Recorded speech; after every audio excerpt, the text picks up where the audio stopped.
Life Fixers, hope you're having an awesome day. Did you take the mindset assessment to see whether your mindset is stopping you or helping you from being productive?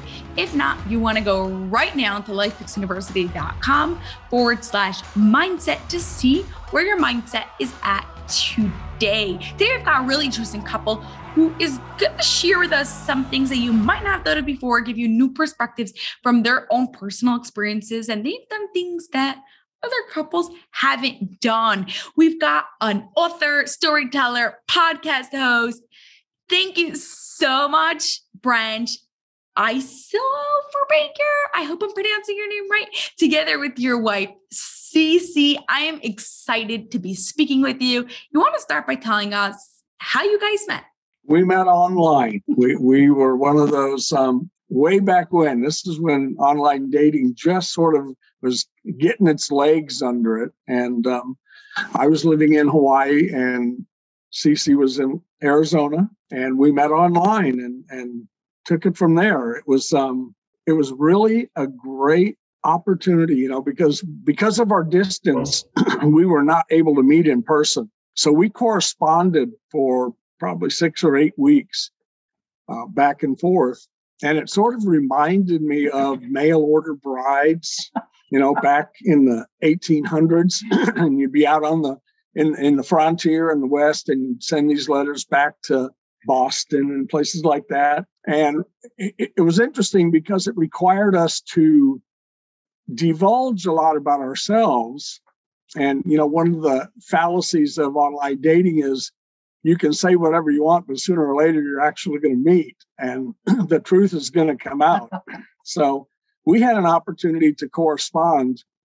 And in the correspondence, you eventually run out of the first 20 questions and you have to divulge more and find out more. So it was like that long distance correspondence kind of thing. So we actually learned quite a bit about each other and, our desires and wants and our foibles and that kind of thing. So it was an interesting process before we ever met. It was not like we met and then met Friday night for a date. So the distance really played into our opportunity to get to know each other a little bit deeper than the first, there's a chemistry there. I wonder what else will happen. So it was kind of interesting. But we met online and then we met in person. How many years ago was this? 22, almost 22. Oh, wow. Yeah, really before it was common. Yeah, it was 22 years ago. In April. Yeah, in April. 22 in April. Wow. Is there something from that time period of like when you're in this long distance relationship and you're like corresponding back and forth that you really liked, so you now bring it into your relationship, or you're just so glad you're together that you're just doing whatever you could together?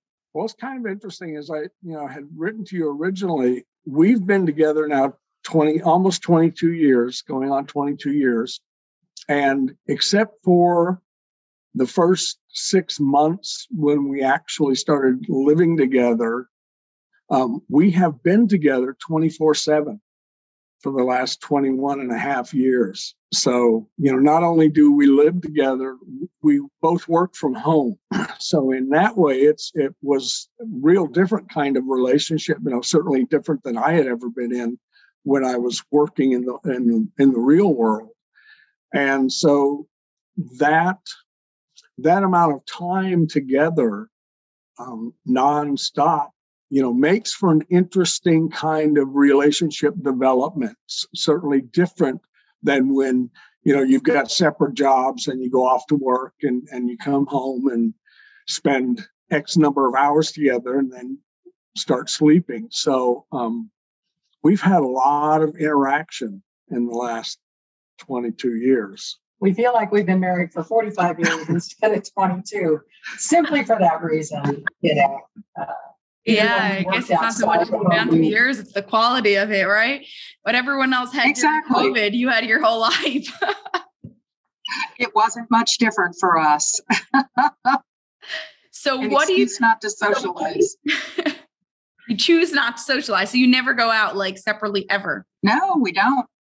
Maybe to the store, but no. Other than that, no.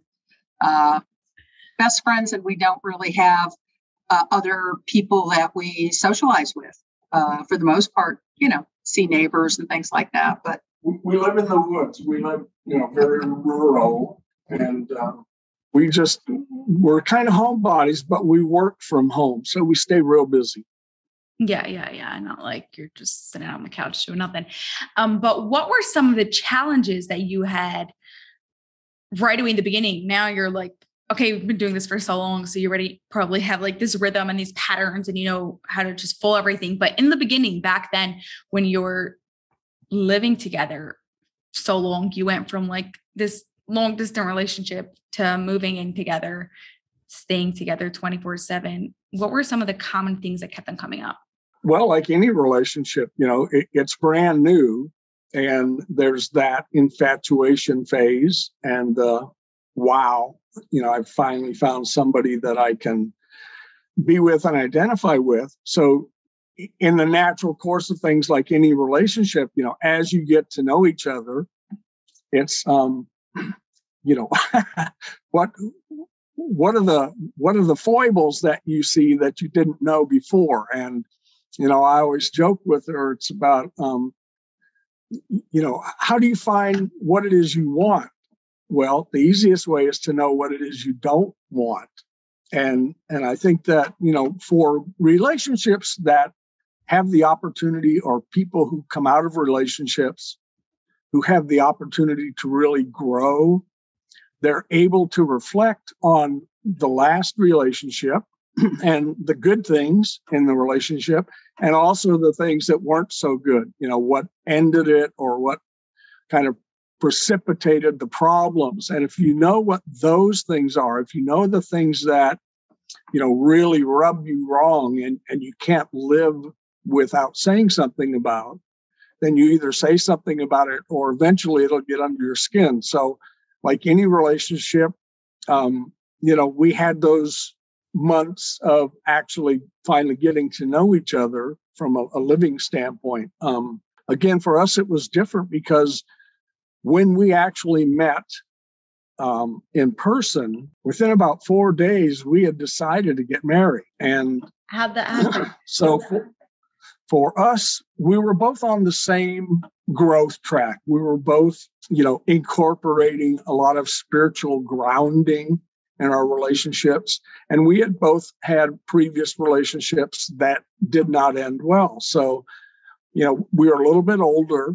And at that point, like I say, we sort of knew what we didn't want in a relationship. So when you know what the red flags are, if you see the red flags, then you know right away, okay, I've got to correct this, or I know that it's going to be an issue, down the road. But for us, we were a little bit older, and we knew the things that we were looking for in another person and a partner, and we knew the things that were deal breakers for us. And so for us, making the commitment that, okay, this is it. Now, this is the last relationship, permanent relationship that we're going to be in. We decided right away to be vulnerable about, things that were maybe bothering us. It's like, can you please put the toilet seat down? That kind of thing. And it's all about growth, and when you find someone that you are committing your life and your love and your companionship to, then, you also need to be able to commit that when things are not going right, I need to speak up. We need to figure out how to make this issue that's my issue or your issue work for both of us. So that takes time, but we were committed from the get-go to be open and vulnerable and communicate. And live from the truth. All the things that the marriage counselors and, psychiatrists and psychologists and all the help people tell you, communicate, open up, be honest, be truthful, and those are sometimes hard to do in any relationship, personal, business, family, with your kids, but those are the real keys. So we had made an honest choice that that's how we would live our life. And we weren't going back. So we needed to live differently than we had in past relationships. Yeah. Well, it's easy to make that. I don't say easy, but it's much easier to make that decision than to actually go and do it. Because when things aren't going great and you want to speak up, and even though you made that commitment, all of a sudden you could start like feeling doubtful and saying, how am I going to go, and being afraid and things like that. So what did you do to help yourself overcome that fear and actually talk about those hard, vulnerable things? The pregnant pause. You have to make that choice. You have to, if you've committed your love to that person, then that should be the person that you can be the most vulnerable and open with.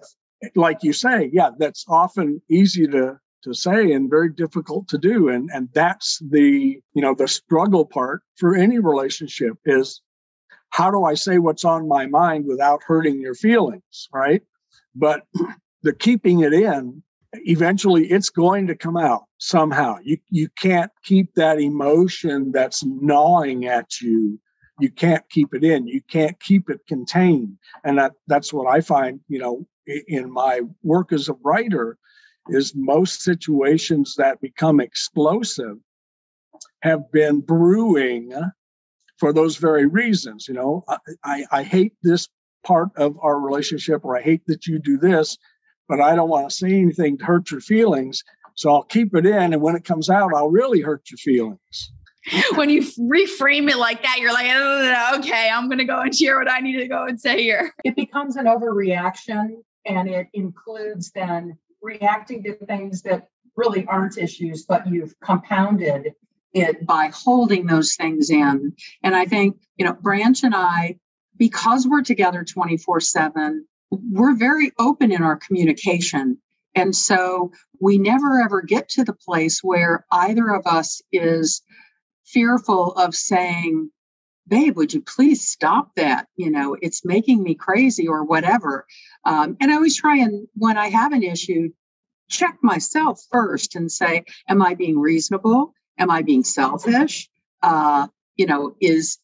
Is what I want to say a reasonable expectation that I would feel comfortable if somebody came back to me and asked the same thing? So it's all about taking a look at yourself in the same equation, and trying to be selfless in your behavior as far as making sure that it's a valid issue and that you're not just reacting to something else at the moment. Yeah, I think that there's a maturity point in what CC's described, because I can remember in previous relationships when I was much younger that there'd be an issue in the relationship, and I would react or overreact to it, which was not healthy. And then when I would go back and look at it, the excuse or the blame that I was trying to put was actually my issue. It was something I didn't want to look at, my part of the problem, and I didn't want to take responsibility. It was much easier to deflect and put that insecurity off and blame it someplace else or in something or someone else. And all that does is keeps you from looking at your own shortcomings. And of course, with all of us, just like if you're on the psychiatrist or psychologist couch, it all goes back to childhood.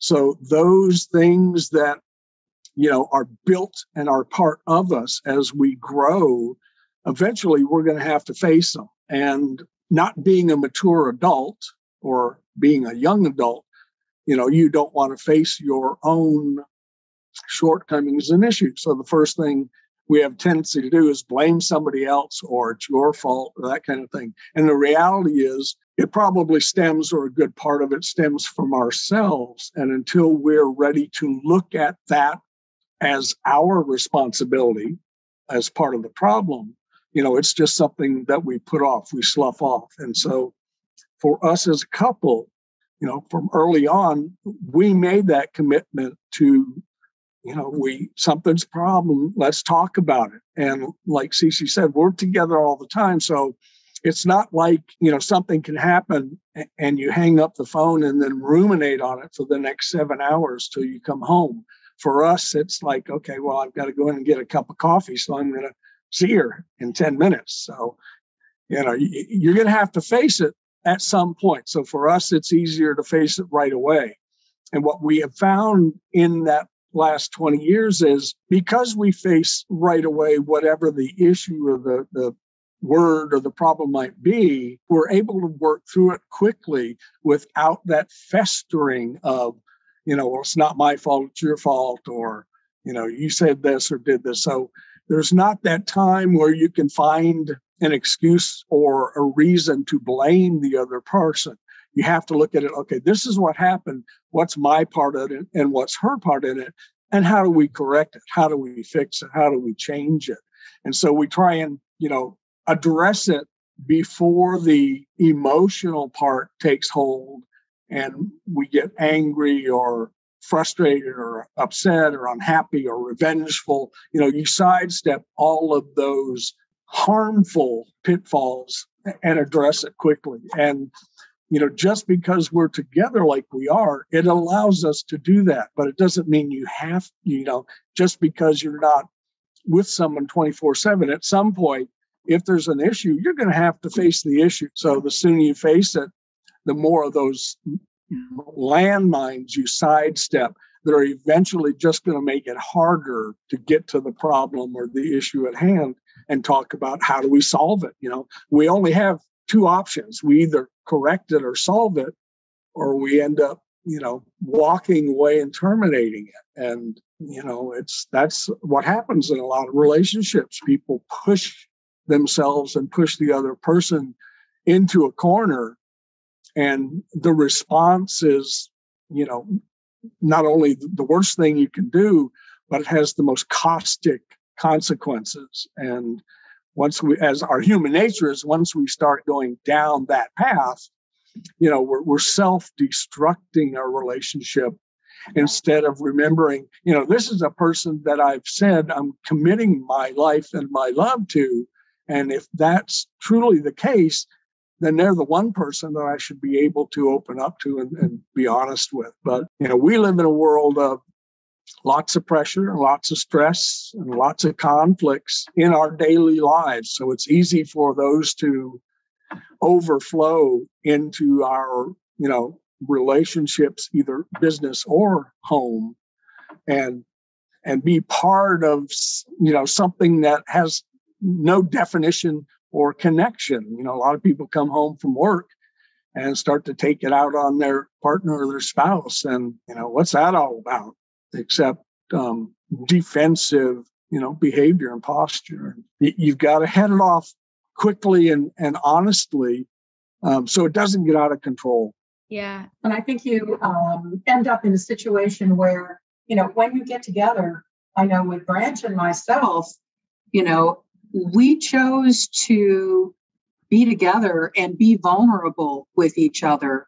And if you can't be in that place with your partner, your most intimate partner that you've chosen to spend your life with, then you need to rethink that relationship. It might not be the right relationship for you. If you can't be vulnerable and you can't work through those issues, and at the time they happen, then it's too easy to set yourself up for failure in a relationship. Yes, it could either not be the right relationship, or it could be that you have a lot of your own things that you first have to work on yourself, because you can't even be vulnerable with yourself. So obviously you're not going to be able to be vulnerable with your partner. Yeah. A lot of what you were saying, Branch, was going back to that of like the work on yourself and like taking the responsibility for it for yourself. One of the things that helps us, and it's sort of like, again, that frontier scenario, is that we live fairly isolated. So we don't have all of the extraneous pressures that most people have. We don't have careers. We don't have careers away from each other. We don't have all of those temptations and trials and tribulations that the average person, goes through. And there's a lot of things to push you off course or drag you off your path. the world can look really terrific when it's not. So we're blessed that we don't have those kind of outside influences on us. And I think for, the average person who's building a career and building a family, you're trying to juggle a lot of different balls. And, the stress and the struggle can just, overflow from one to the other so that you're, it's like, dig that hole a little deeper and give me another ball to juggle. It's very difficult today in the world that we live in, with all of the things that are going on and all of the demands on our time. We're lucky that we don't have that. We're old enough and been through all of that and have careers, like I say, that are, from home. So all of those extraneous pressures, we've been able to sidestep. Most people aren't, that lucky to be in that situation where they have more control of their time. So that helps us. Yes, obviously. That helps you. What would you suggest to someone who isn't as lucky as you? Yeah. Do you have any suggestions? Yeah. Come from your highest self in every situation and learn to live with the truth. When you recognize truth, when you know what the truth is, and that's how you choose to live your life, that it's very easy to recognize things that are untrue, that are fabrications, that are lies.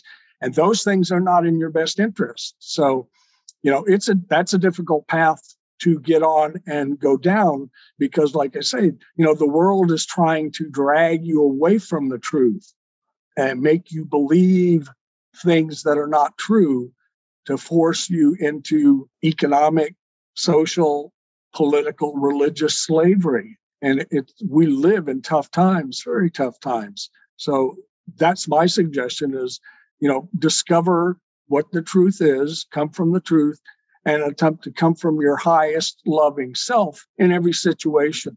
And I have found that the way to do that is to be living a truthful life. With all that you're saying, your relationship sounds like it's perfect and there's never any issues. You want to maybe share with us something that you do still struggle with today? Yes. I have learned over the course of my life that in most instances, and by most, I mean, 99%, my wife is right in decisions that we make. As a man, I still have this devil on my shoulder who prods me to kind of go off the rails sometimes to make decisions. And I'll make a suggestion of, something that I want to do or I want us to do. We just had this discussion about a vacation. And I plan out everything. And then I come and I say, Cece, what do you think of this? And this is what I'm thinking. And she sort of shows me where I'm off track. I go and I say, for 20 years, I've been saying, why do I even bring it up? Because she's always right. And so I struggle with that. I know in my heart, she's going to make my suggestion work really well. And, that kind of irritates me a little bit that she's right again. But I get over it pretty quickly. But I'll go out to my chicken pen and say, when am I going to learn? You just, you throw out the idea and let her figure it out. Don't go with all the details because I just dig a hole. So there's still things that, at my core, I'm hoping, okay, this time I'm going to be able to be right on the money. And I'm not, but I'm blessed that she is. So, and she's, kind enough to let me go through the exercise and the machinations, but still makes me crazy after all these years. Sometimes I feel like I'm the mom that says no, and I have to try and be graceful about, well, what does this look like? And I start asking the probing questions that I think often end up to be those detail pieces like, okay, so we're committed to take both the dogs and the cat on this trip with us. So, what does that look like? We can't ask them to ride 2,000 miles in the backseat of the truck, so we start going into the details. And, to me, that's just, we work together really well. The one thing that we've really come to learn over this 22 years is each of our strengths and weaknesses. And we've learned who takes responsibility for what based on those, and how to make them dovetail to assist us in all of our decision making. And that's become a real jewel. And we learned that working side by side, we haven't always worked from home. There was a time when we worked together, but we owned retail businesses.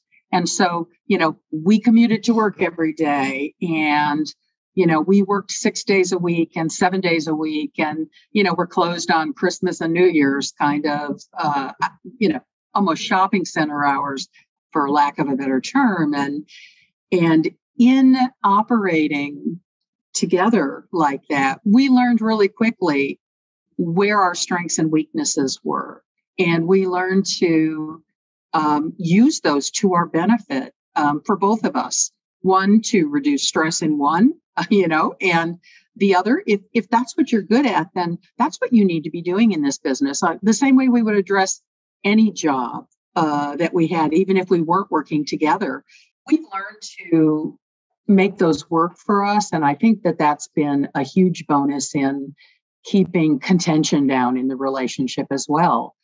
There's days I get frustrated with him, but never. I mean, I can't think of, we've never had big issues that, we don't fight over money. We don't fight over all of those top 5 things that couples typically can come to disagreements over. And I think it's just, again, it's being vulnerable. And for me, he knows what I don't do well, and he picks up that slack, and I know what he doesn't do well, and I pick that up. And so it works for us, but you have to be vulnerable. Number one, to admit you can't do it all and you don't know it all. And we're not all built the same. What a boring world that would be. Absolutely. And certainly in a relationship.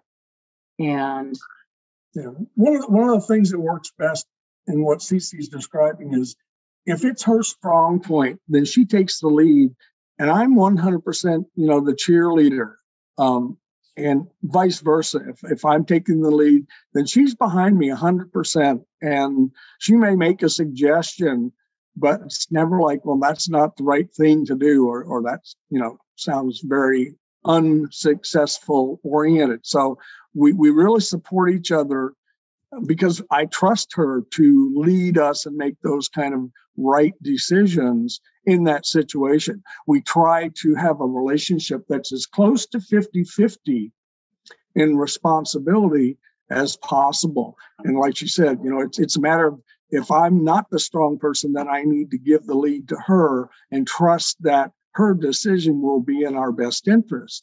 It's not a put down, for me, or it's not I'm mad, so I'm going to sabotage or undermine what she's trying to do. So, but these are all things that we came to learn about each other and develop, because we always keep in mind what's in our best interest, as a couple, as a family, what's going to move us forward in the things that we're trying to do. And by sidestepping the things that cause problems, we avoid having the problems. The little things that get under our skin are, just wrong time of the day kind of thing. Yeah, the word that kept on coming up for me while you were talking was teamwork. You're like literally a team who trust each other, connect with each other, build together, work together. This person does better. This, like, all together, all for the same purpose, all for the same cause. So you need to take charge in this situation. You are going to do that because that's what you're best at. And you right now have to take a step back. You take whatever is needed, because we're all in it for together, instead of like I'm me and you, it's like a team together. Really, really. A team with benefits. I think a lot of couples, and I know in earlier relationships in my life, we never sat down in so many of those circumstances with a partner and discussed the things that are real life issues. Instead, unless you do that, you can't really set common goals that you want to achieve as a couple, and in lifetime goals and marriage goals and all of those are important, and you have to get lockstep on that. And you can't do that by just assuming or not talking about stuff. Otherwise, you're just going through the motions and you're not invested. You're not fully invested in the relationship. And that's what I came to learn through previous relationships.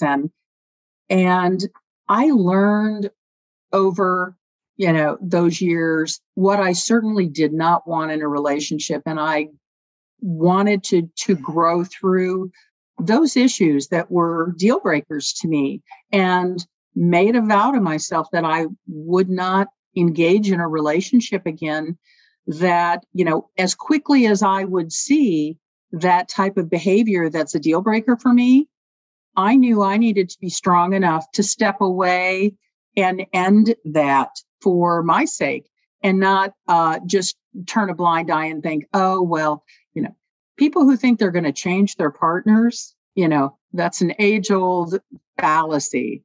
And it's been proven over and over again, and it just doesn't work.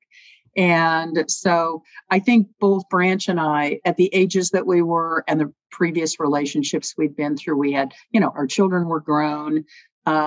This was not the first time around for us. And both of us had very defined ideas of what was important to us in a coupled relationship. And we applied those principles. And like he said, we corresponded, and then we met, and we got married 4 days later. And, today, here we are almost 22 years later, and we've continued to grow, both individually and as a couple. But we've learned to apply that growth towards, as you said, a great word, teamwork.